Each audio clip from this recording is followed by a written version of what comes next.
Now on Indianapolis This Week. It's a very strong statement to assure that every Hoosier's rights are protected and won't be infringed upon by the enactment of RFRA. Fixing the Religious Freedom Act. We talk about the scramble to fix the law and the long-term impact on Indiana, and playing host to the Final Four. On the eve of a championship game, what is the current state of amateur sports? My exclusive interview with the president of the NCAA on the future of college athletics, including whether paying players is inevitable. From RTV6, the Indy Channel, this is Indianapolis This Week with Rafael Sanchez. Thanks for joining us this morning. We start with that enormous controversy surrounding the Religious Freedom Act, one that exploded almost exactly 1 week ago today with that Governor Pence interview on This Week with George Stephanopoulos. The clarifications passed by the General Assembly Thursday and signed into law by Governor Pence means the Religious Freedom Act cannot be used to discriminate against any member of the public based on sexual orientation and gender identity. It does provide an exemption for churches or non-for-profit religious organizations.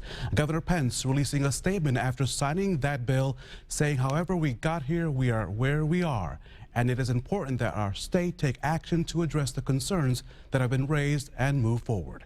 As governor, he went on to say, I must always put the interest of our state first and ask myself every day what is best for Indiana.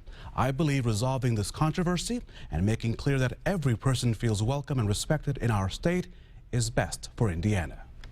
They found the words because the future of Indiana was at stake. And they value the future of our state above a desire to win, above the need for ideological purity, above the demands of politics. I love Indiana, and I know you do too. At the time of Indiana's greatest need, it was inspiring to see so many people come together and give back to the state that they love too. The LGBT community is not going away. We're not going to let any of these people off the hot seat. We've struck a compromise. They're going to be hearing from us again. I've met numerous times with Brian on a lot of other issues. We're not going away. Now let's bring in our political insiders, Mary Beth Schneider, Lara Beck, and Abdul Hakim Shabazz. It has been quite a week in our state. It has been a debacle for our state in many ways, and they think that they solved that on Thursday, but did they? Is this fix actually a fix? It is not a fix. The analogy that I've used is a husband who has made his wife extremely upset, and what we did on Thursday is we apologize. However, this is a common theme. Yes. How everyone talks about marriage. However, it's going to take a long time for the healing to begin. People may eventually forgive, but I don't think anyone will ever forget. I think that I actually agree with Abdul. I mean, I don't think this fix went far enough. I think we had to, as he said earlier this week, we had to stop the hemorrhaging immediately. But until we have members of our LGBT community in our state, either a protected class where we repeal this, it doesn't make any sense. And I think it was a really terrible week for our state, and it's been very hard to watch. It stopped the bleeding, but it hasn't yet brought us all back. But I do think asking for sexual orientation and gender identity to be included in the state human rights ordinance this fast, this quick, was just, as much as I agree with it, is totally impractical. We only got a month left of session. There's a budget, a ton of other things to do, and this is actually a serious public policy discussion. When the City Council in Indianapolis did this back in 2006, it took them 2-3 months to figure out exactly how to do their human rights ordinance. So to try to do this in a 30-day window would just cause more problems. But I do think, ironically, the door is open for sexual orientation and gender identity to be enshrined as a protected status in the state of Indiana, which is ironic because the people who fought so hard against this are the ones ultimately responsible, because had it not been for them, we would not be here. Yeah, a lot of this change was driven by that backlash from around the country, from athletes as well as from many notables out there. I want to play some sound from Speaker Bosma about his meeting with Olympic diving medalist Greg Louganis. He shared with me the personal hurt that he felt when he heard the incorrect message that Indiana supported discrimination against the LGBT community. I extended an apology to him, not for actions taken, but for messages received. And I personally extend that apology to anyone that received that same message. We're here to make it right. We're here to assure those who feel that the RFRA statute will discriminate against them, that it will not be used for that purpose. And that is actually, I think, one of the big debates going forward. Will it really resolve discrimination? I don't think anybody really thinks it will. Will religious rights still be protected? I think actually, you know, despite the far right, most people think it will. And yet everybody is talking about then who's the loser out of this. I would gather, frankly, that the governor is the biggest loser out of this, with the state of Indiana right behind. What do you guys think? Well, I definitely would say, first of all, that the governor is the biggest loser out of this. It was incredibly disappointing as a Hoosier and as somebody who has worked for a mayor and for a governor, watching the different paths the Indianapolis mayor and mayors around the state took and the path that the governor took. So I think he really was stood to lose. But I also think those state house legislative leaders stood to lose too. I mean, Speaker Bosma and Senator Long, I mean, they stood up there and they were almost giddy on Thursday that they had a solution. But on Monday they didn't have a solution. On Tuesday they didn't have a solution. And these are members of their caucus that they let this go through. But and so I think it hurt them too. But can Republicans now claim that they saved the day? I believe the Republican leadership in the legislature can claim they saved the day. As soon as the governor's interview on This Week George Stephanopoulos last Sunday, speaking to some folks, you know, close to legislative leadership, they were livid, and they said that the priority now is to save the state of Indiana from the economic harm. When the Moody's people came out this week and said, hey, we may downgrade your credit rating because you can't have the conventions for Lucas Oil and for the convention center, they're like, we are past wherever we got here. But didn't they cause this, though? Yeah, but we are here because they caused this. I argue to a certain degree we are, but and the speaker much admitted that, saying, hey, you know what, we should have listened to our Democratic counterparts when they said, hey, let's include language that takes care of the whole discrimination part. Really admit that, but also, you know, if they're going to get the blame for causing this, they will also have to get the credit for saving it. One of the biggest opponents now, of course, of this law that will become law is Advance America's Eric Miller. He urged the governor to veto it. This is what he had to say after the governor signed the bill. Senate Bill 101 doesn't take effect until July 1. The legislature is meeting until April 29th. There is ample time to consider any potential change which will help to technically clarify the law. To clarify myself, he made those comments during the legislative debate, but he still holds true to that. He is not happy with this pending bill, pending law. They're not at all happy, nor is like Monica Boyer, one of the big Tea Party leaders, Micah Clark with the Family Association, Kurt Smith. They actually saw this as a betrayal. Monica Boyer was saying on Facebook yesterday that this was a betrayal of akin to Jesus.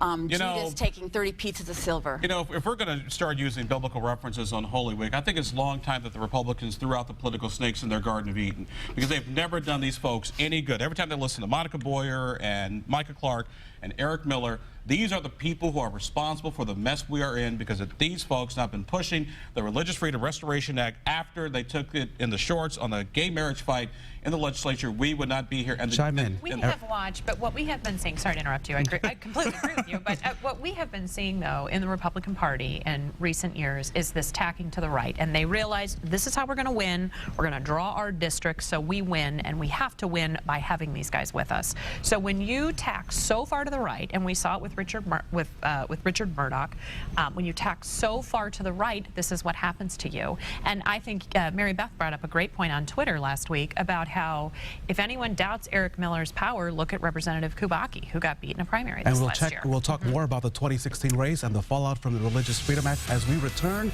here on Indianapolis This Week. Could provide clarity about whether or not this law, including the governor, could not provide clarity on whether or not this law would allow individuals or organizations to discriminate against people. There you have NCAA President Mark Emmert talking about his group's objection to the original version of the Religious Freedom Act. Now to our political insiders, boy, the business community really had a lot to say on this public policy issue. Oh, gosh, they sure did. In fact, if they had not, I don't think we would have seen the result that we did. As my dad used to say, money talks and everything else walks. I think, though, having worked for a large company before, and you all do as well, our companies and the businesses that we work for, especially in the state of Indiana, they reflect the diversity in the communities of which we live.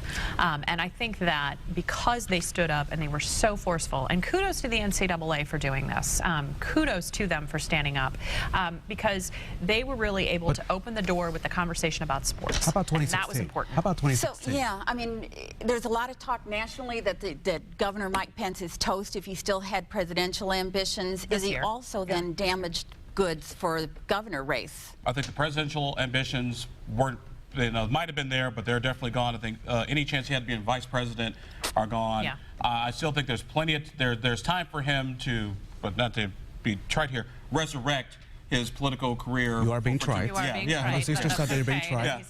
For 2016, because it's still a long way to go. But right now, if the election were held today, from my sources, the governor would lose Hamilton County. I really, why he would lose Hamilton County? Wow. And big opening for Democrats, huh? It is a big opening for Democrats, and I think the Democrats recognize that. Back in 2012, I mean, the Democrats were hammering and hitting hard about how he was a right-wing extremist. I mean, they were running those ads, but you had Richard Murdoch. So who was more extreme, Richard Murdoch or Mike Pence? Does Brian Bosma challenge him now in 2016? He looked pretty good at that press conference. I don't know if Brian, I don't think he could, because I really think he holds responsibility for this too. You don't think he could? I don't think the speaker challenges him, but I do think the governor is potentially vulnerable to a primary challenge, business person outside of politics. He could get one from the right. He also could get one from the right and as well. if the right pulls away and most of the business go with another challenger. I think at the end of the day, what Hoosiers walked away with, what the country walked away with, but what the average Hoosier walked away with is that there is no room for in the Republican Party if you are LGBT. And the conversation will continue on Twitter. You can tweet with Lara,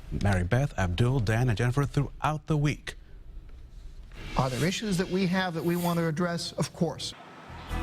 On this Final Four weekend in Indianapolis, our exclusive interview with the president of the NCAA on the future of college athletics and whether athletes may eventually be paid. You're watching Indianapolis This Week. Welcome back to Indianapolis This Week as the city plans to host tens of thousands of guests this weekend for the Final Four. Maybe you've seen this special display on Monument Circle or been to one of the many events. The Final Four brings a spotlight to college athletics. The questions surrounding the NCAA most of the week has been on its stance on the Religious Freedom Act. In the midst of that firestorm, I spent time with NCAA President Mark Emmert at the downtown headquarters to talk about the future of the games and of the NCAA itself. On the eve of a championship game, what is the current state of amateur sports from your window? Well, I can tell you the state of college sports right now, despite all the many challenges we face, is extraordinarily good. We right now, sitting here today, have nearly 500,000 young men and women who are playing NCAA sports around the country. It's easy to forget in the heat of the moment of the Final Four, where all this attention is being brought to college sports, that Division I basketball is represented by the people who come into our tournament, and Division I football that's represented by those biggest of football schools. That constitutes a tiny sliver, about 3% of all of what goes on in college athletics. And so a lot of what happens around intercollegiate athletics in the NCAA gets missed. If you look at it in its totality, it's never been more popular, never had more participation, never had more students graduating, never had more students getting financial aid and scholarship support. So in its totality, it's very, very healthy and doing really well. Are there issues that we have that we want to address? Of course. Always has been, always will be, and we're working hard to get the members to address those by changing rules and policies and practices, and I'm very proud of the steps that have been taken, especially in the past few years. What are those 3 things or 2 things that you hope to reform while you're on the job? What would you like to see looked at and made better? Yeah, the things that are being looked at right now that I'm pleased with, first of all, is getting the opportunity for universities in the rules and in their policies and practices to fully support education, to cover all the costs of education. This is very different than pay for play, but covering the full cost of being a student athlete, and that's been a shift that we've seen just in the past 12, 18 months now, where schools are finally moving to that place.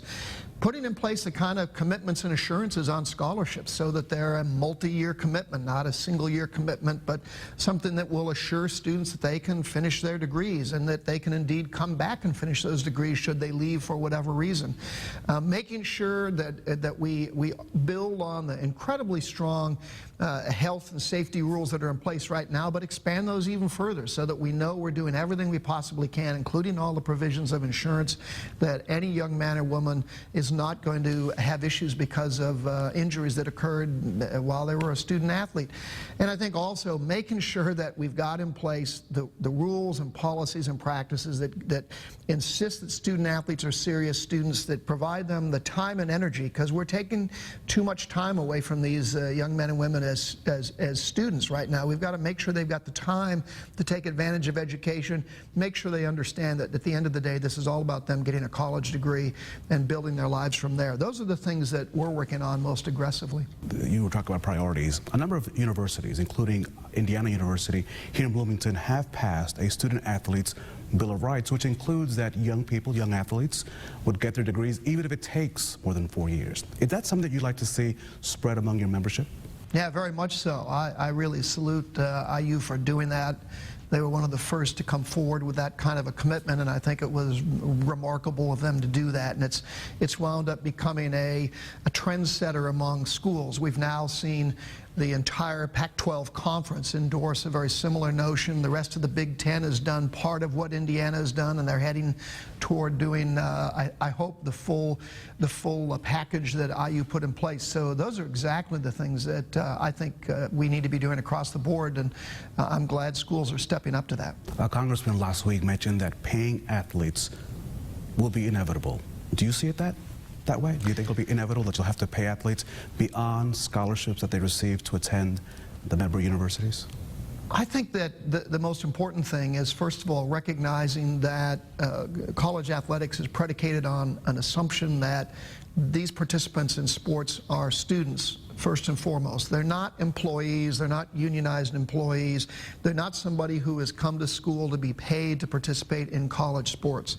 What I very much want, and what we've been talking about, is make sure that we're providing those student athletes with everything that they need, including the full cost of being a student athlete, that allows them to pursue their education, and including extending the terms of that scholarship, whatever the model is.